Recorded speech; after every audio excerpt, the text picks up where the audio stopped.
नमस्कार प्रेक्षकांनो, मालिकेच्या पुढील काही भागांमध्ये आपल्याला खूपच खतरनाक असा ट्विस्ट पाहायला मिळणार आहे. कारण स्केच आर्टिस्टकडून एक प्रॉब्लेम झालेला आहे. राजनला जे स्केच दिलेलं आहे ते दुसऱ्याच मुलीचं दिलेलं आहे आणि त्यामुळं इकडं कामिनी, रागिनी यांना वाटतंय की तीच अन्नपूर्णाची नात आहे, राजनची आणि गौरीची मुलगी आहे. आणि त्यामुळं लगेच कामिनीने तिची माणसं कामाला लावलेली आहेत, त्या मुलीला शोधायला सांगितलेलं आहे आणि ती मुलगी त्यांच्याच कॉलेजमध्ये आलेली आहे हे जेव्हा कळतं तेव्हा कामिनीने त्या मुलीला किडनॅप करण्याचा निर्णय घेतलेला असतो. पण ती मुलगी तर कमळीला भेटायला आलेली असते, कारण कॉलेजमध्ये खूप छान अशा सोशल ॲक्टिव्हिटीज चालू आहेत आणि त्याचबरोबर या कॉलेजमध्ये जर्मन लँग्वेज तिला शिकायची आहे, त्यासाठी तिने ॲडमिशन घ्यायला आलेली असते. तर तिला कमळीला भेटायचं असतं म्हणून ती कमळीकडे चाललेली असते आणि तेव्हाच कामिनीचे गुंड तिला किडनॅप करतात. हे सगळं ऋषी त्याचबरोबर कमळी यांच्या समोर घडलेलं आहे. त्यामुळं कमळी आणि ऋषी तिला कसं सोडवतात हे आपल्याला पाहायला मिळणार आहे. त्याचबरोबर कमळीने ह्यावेळेस कामिनीची सुद्धा वाट लावलेली आहे. त्यासाठी हा व्हिडिओ शेवटपर्यंत पहा. तर इकडे कॉलेजच्या कॅन्टीनमध्ये आता कमळी, निंगी, ऋषी सगळेजण आलेले असतात. ऑलरेडी कमळी टेन्शनमध्ये होती. आबांचं पत्र आल्यापासून कमळी आता शांत झालेली आहे, अभ्यास करायला लागलेली आहे. म्हणजे ऋषीने हे काम केलेलं असतं. इकडे बंड्याला तर एवढा धक्का बसलेला असतो की आबांना मी स्वतः अग्नी दिलाय आणि आबा जिवंत कसे, हे कसं पॉसिबल आहे, हा प्रश्न बंड्याला पडलेला असतो. परंतु कमळीचा आता अभ्यास चांगला होऊ लागलेला आहे, सगळं व्यवस्थित चालू आहे म्हटल्यामुळं सगळेजण शांत झालेले असतात. आता कॅन्टीनमध्ये बंड्या कमळीला तिथे वडापाव आणून देतो टेबलवरती. ऋषी, कमळी, ऋषी, निंगी आणि त्याचबरोबर कमळी असतात. अनिका तिथे येते आणि अनिका ओरडायला सुरुवात करते, आरेरावी करत असते की मलाही टेबलवरती ऑर्डर पाहिजे. कारण कॉलेजच्या कॅन्टीनचा असा रूल आहे की सेल्फ सर्व्हिस, स्वतःच्या स्वतः जाऊन घ्यायचं आणि खायचं. म्हणजे कोणीही असे ना, सगळ्यांसाठी सेम रूल असं ठरलेलं आहे. परंतु बंड्या काळजीने कमळीसाठी हे करत आहे आणि आता अनिकाची अरेरावी मात्र वाढत चाललेली असते. तिचं असं म्हणणं आहे की तू आमच्यासाठी का करत नाही आहेस, तिला देतोयस ना आणून, मग आम्हाला पण द्यायचं. तेव्हा बंड्या म्हणतो की एक गोष्ट लक्षात ठेव, ती माझी बहीण आहे आणि त्याचबरोबर तिला मी स्वतः आणून देतोय आणि तिला मी माझ्या पैशाने खायला घालतोय, तुझ्या का पोटात दुखतंय. अनिका म्हणत असते की मी माझ्या आजीला सांगणार आहे, हे कॉलेज जे आहे ते माझं आहे. तेव्हा मात्र बंड्या म्हणत असतो की सांग, काय सांगायचं आहे ते सांग. अन्नपूर्णा आजींना मी पण सांगणार आहे की मी माझ्या पैशातून माझ्या बहिणींना खाऊ घालतोय, हिला काय प्रॉब्लेम आहे, हिच्या का पोटात दुखतंय ते विचारा. असं जेव्हा बंड्या बोलतो तेव्हा मात्र अनिकाची वाट लागलेली आहे. कारण अनिकाला कळायचं बंद झालेलं आहे. अनिकाला असं वाटत असतं की तिनं जे काय करते ते योग्यच आहे, परंतु ती स्वतःच त्याच्यामध्ये तोंडावर पडत असते. ऋषीसुद्धा तिथं असतो, हे सगळं पाहत असतो. अनिकाच्या वागण्याचं खरं तर रागच येत असतो. आणि इकडे कामिनीने मात्र ते स्केच हातात घेतलेलं आहे आणि कामिनी विचार करत असते की खरंच हे राजन आणि गौरीच्या मुलीचे स्केच आहे का. कारण कुठल्याच अँगलने वाटत नाहीये ही राजन आणि गौरीची मुलगी आहे. नक्की काय आहे याच्यामध्ये, असं ती विचार करत असते. आणि तरीही ती त्याचा फोटो काढून घेते आणि म्हणते की तिच्या माणसांना कामाला लावायचं. काही झालं तरी ही मुलगी राजन आणि अन्नपूर्णाच्या आधी आम्हाला मिळाली पाहिजे, म्हणजे तिचा बंदोबस्त करता येईल, असं या कामिनीचं काम असतं. आणि म्हणूनच तिने तो फोटो काढलेला असतो आणि तिच्या ओळखीतले जे गुंड आहेत त्यांना तो पाठवलेला सुद्धा असतो. आता त्या गुंडांना फोन करून तिने सांगत असते.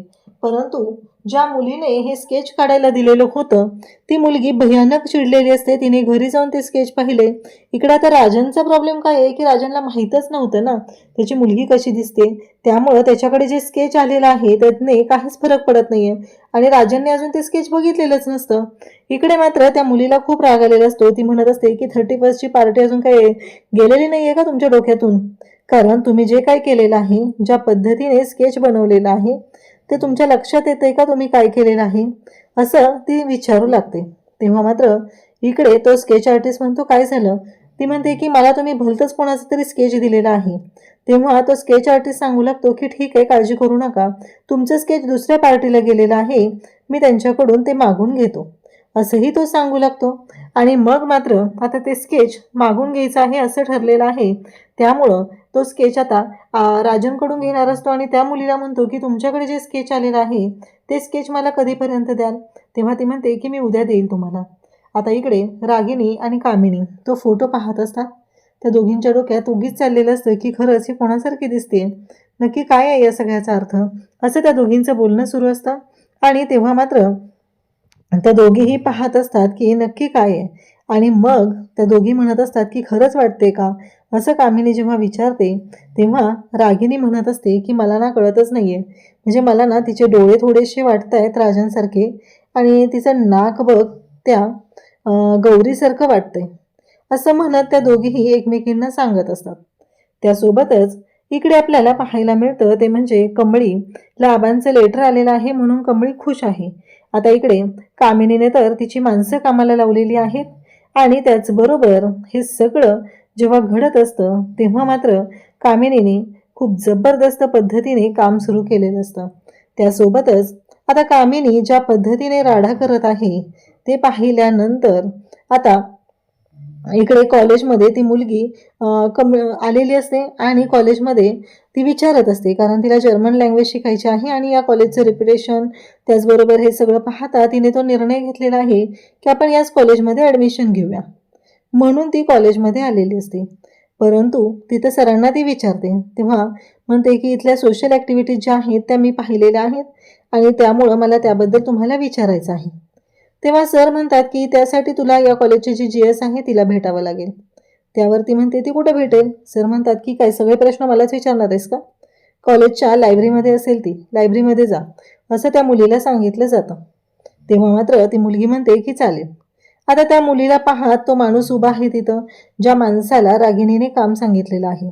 रागिणी म्हणते की ताबडतोब त्या मुलीला ताब्यात घे, आणि ती मुलगी आता इकडे चाललेली असते ती म्हणजे कमळीकडे, कारण त्या मुलीला इकडे कमळीकडे जायचं आहे, आणि कमळीकडे गेल्यानंतर कमळीला भेटून कॉलेजबद्दल त्याचबरोबर इथल्या सोशल ॲक्टिव्हिटीज ज्या आहेत त्याबद्दल जाणून घ्यायचं आहे असं तिने ठरवलेलं असतं, आणि म्हणूनच तिने कमळीकडे जायला निघालेली असते. त्यासोबतच तो माणूस जो आहे तो तिथे जातो, कारण रागिणीने सांगितले की आत्ताच्या आत्ता तिला ताब्यात घ्यायचं आहे, काहीही झालं तरीही तिला ताब्यात घ्यायचं आणि गोडाऊनवर न्यायचं हेही सांगितलेलं आहे. आता मात्र तो माणूस त्या मुलीला ताब्यात घेण्यासाठी आता आणखी काही 4 माणसांना बोलवतो, आणि त्या मुलीला किडनॅप करायचा प्लॅन केला जातो.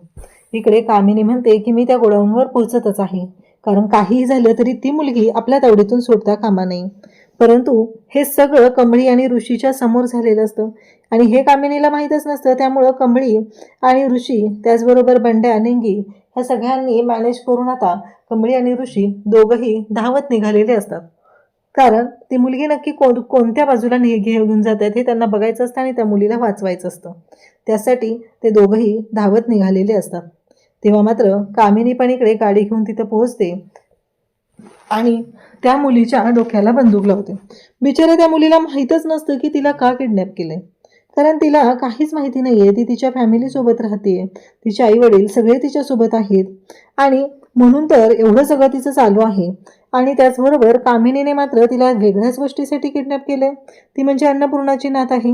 पण अन्नपूर्णाची नात तर कमळी आहे, आणि बरोबर स्केच आर्टिस्टकडून जो गोंधळ झाला त्याच्यामुळं खरं तर आज कमळीचा जीव वाचलेला आहे, नाहीतर कोणत्याही सेकंदामध्ये इकडे कामिनीने कमळीची वाट लावली असते. आता कमळी आणि त्याचबरोबर ऋषी तिथं पोहोचलेले असतात. त्या मुलीला सोडवतात, तिथं गुंड असतात, त्या गुंडांची कमळी धुलाई करते, हातामध्ये दांडकं घेऊन त्या गुंडांची धुलाई करते, आणि पुढे येऊन पाहते तर तिला तिथं कामिनी दिसते. कमळीला मात्र खूप राग आलेला असतो. कमळी म्हणत असते की ही बाई आहे का कोण आहे, नक्की काय आहे हिच्या डोक्यामध्ये, कारण हिने सरळ एका मुलीला किडनॅप केलेला आहे, हिला जराही काही वाटत नाहीये, असं म्हणत कमळीने खरं तर त्या कामिनीचा गळा दाबायला सुरुवात केलेली असते. आणि इकडे ऋषी त्या मुलीला सोडवत असतो, त्याचबरोबर काही गुंड असतात त्या गुंडांशीही तो लढत असतो, आणि कमळी आणि ऋषी कामिनीची वाट लावून आता त्या मुलीला तिथून सोडवतात, आणि तिला विचारू लागतात की तू कॉलेजमध्ये आली होती, कमळीला भेटायला येत होती, त्याचं कारण काय होतं. तेव्हा ती म्हणते काहीच नाहीये, म्हणजे त्या लोकांशी माझा काही तसा संबंधच नाहीये, कारण मला माहीतच नाहीये की मी या कॉलेजमध्ये फर्स्ट टाइम आलेली, या कॉलेजच्या सोशल ॲक्टिव्हिटीज वगैरे या सगळ्यामुळं, पण इथं आल्यानंतर माझ्या बाबतीत हे घडलेलं आहे. कमळी म्हणते काळजी करू नको, इथे सगळं छान आहे, कॉलेजही छान आहे, स्टाफही सगळं चांगला आहे, असं कमळी सांगू लागते. आणि मग त्या मुलीला कमळीने सोडवलेलं असतं, आणि कमळीला वाटत असतं की काहीतरी रिझन असेल, पण रिझन तर आता कमळी आणि ऋषी या दोघांनाही समजलेलं नसतं. अशाच अपडेटसाठी चॅनलशी कनेक्ट राहा. थँक्यू.